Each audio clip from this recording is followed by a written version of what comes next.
قربانی سنت ابراہیمی کی یادگار ہے۔ قربانی کی ایک صورت ہے، ایک روح ہے۔ صورت تو جانور کو ذبح کرنا ہے، اور اس کی حقیقت ایثار نفس کا جذبہ پیدا کرنا ہے اور تقرب اللہ ہے۔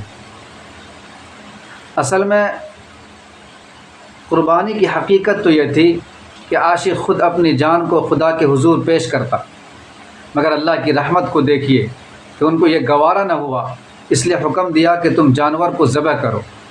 ہم یہی سمجھیں گے کہ تم نے خود اپنے آپ کو قربان کر دیا۔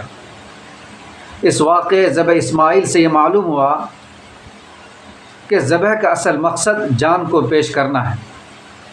چنانچہ اس سے انسان کے اندر جان نثاری کا جذبہ پیدا ہوتا ہے، اور یہی اس کی روح ہے۔